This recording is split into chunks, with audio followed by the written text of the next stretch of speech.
Hey everyone, Harry here to talk about a blistering sanctions order that the judge in the Fox versus Dominion defamation case has just entered against Fox mere days before the trial is scheduled to begin. So, Judge Davis, a mild-mannered guy not known for blowing his top, really ripped into Fox. There are two basic sins here, but he's seeing a pattern and wants to know if there are even more. First, some tapes have now surfaced. You may remember that a Fox staffer named Abby Grossberg has sued Fox in different courts for defamation and hostile work environment. She had tapes of conversations that she took when she was on the set and otherwise at Fox.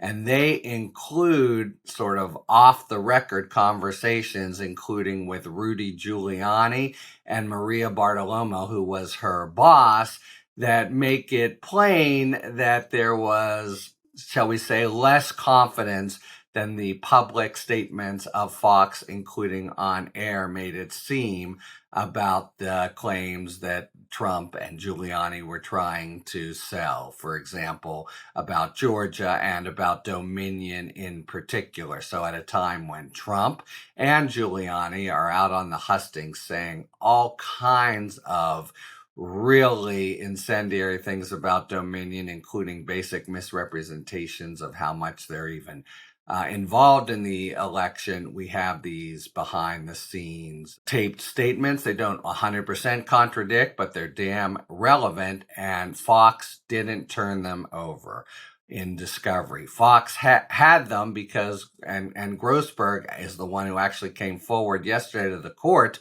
Well, came forward first to Dominion, who came forward to the court and said, here are these conversations, and they were never turned over, but I gave them to Fox.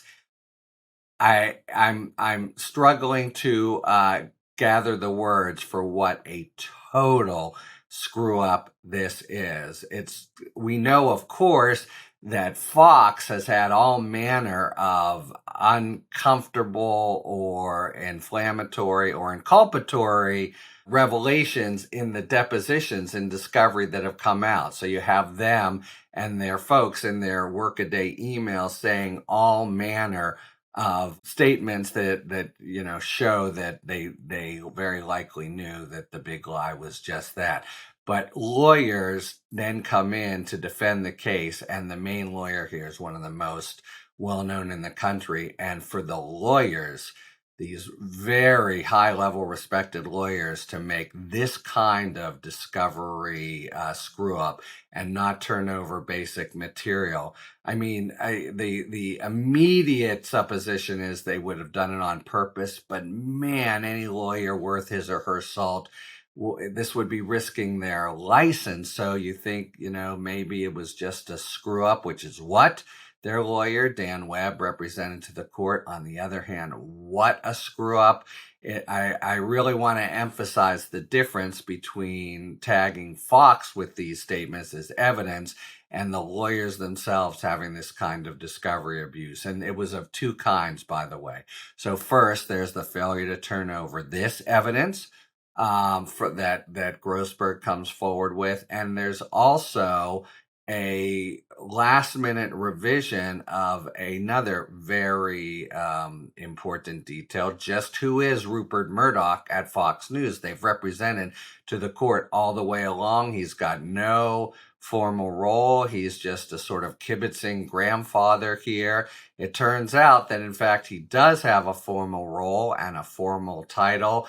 And that kind of, oops, sorry about that amendment also just completely stunned and enraged the judge, who said, you've got a real credibility problem now, which in the language of a mild-mannered judge is the equivalent of WTF. How can I find this out now? So he enters, does the judge, sanctions against Fox for discovery abuse, I've been, that's the sort of thing that lawyers in hard fought cases threaten all the time, but it's something that happens very rarely. So it's already serious, and it comes from the judge here, not from Dominion. And he says, I am very likely to appoint a special master, that is a whole sort of, investigator, to find out if Fox has done other discovery abuses, and talk about lack of confidence in Fox. That, I guess, fool me once, shame on you. Fool me twice. Well, whatever. These are two. He detects the beginning of a pattern, and he's going to appoint a special master to look into abuses. And of course, if he finds others, the consequences for Fox would be severe. So a company that is already reeling and going into the biggest trial of its life, and maybe the biggest trial in U.S. defamation law history, now is lawyers that it has to depend on to make to have total credibility with the court and jury, are start with a, really in the hole. The judge also said that he's considering instructing the jury that Fox withheld evidence here. Can you imagine? What else does a jury need to know to figure out who are the good guys and who are the bad guys here? And so we've got the special master to look into it, sanctions already. He may instruct the jury. And then finally, he told Dominion, if you need to take more discovery because of this, you need to talk to Rupert Murdoch, you need to talk to Grossberg, you need to talk to Giuliani, you need to talk to Bartiromo. You can do it at Fox's expense, which is already a distinct sanction, but you can stop the music and take all these additional depositions. That's a real quandary, however, for Dominion. Either way is a bit of a problem.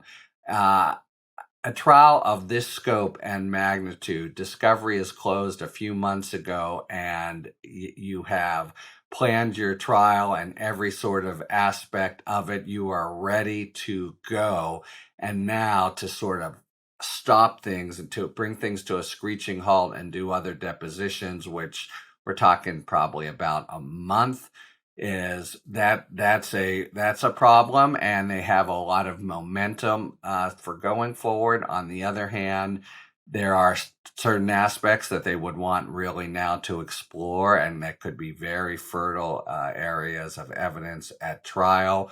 And so there's that's the real inducement to take the judge up on his offer. Tough quandary for them. I expect they're going to want to go forward. They really have a lot of momentum now, and Fox is so on the defensive, and especially if the judge might give that instruction to the jury. It's we have what already was a situation of really poor credibility for the company, now imputed to the lawyers, and just this is the toughest situation a media defendant ever has been in, I would say, in the age of New York Times versus Sullivan, which is, way back in the 1960s. So, sanction order by the judge, findings of multiple discovery violations, and again, just want to say, as a lawyer, this is really both rare and nasty stuff. And of course, it means they would be going into trial with the judge already very suspicious of their credibility, as he said. That it takes the hole they're in and doubles it, and throws the lawyers in there to boot. Tough situation for Fox, and from all we know, it couldn't happen to a nicer false news company.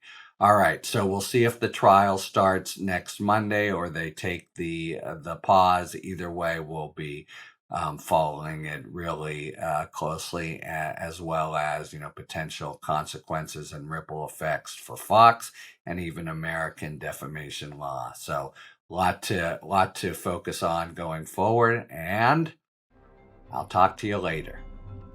Thanks for tuning in. If you enjoyed this video and other Talking Feds content, please take a second to like and subscribe. Talk to you later.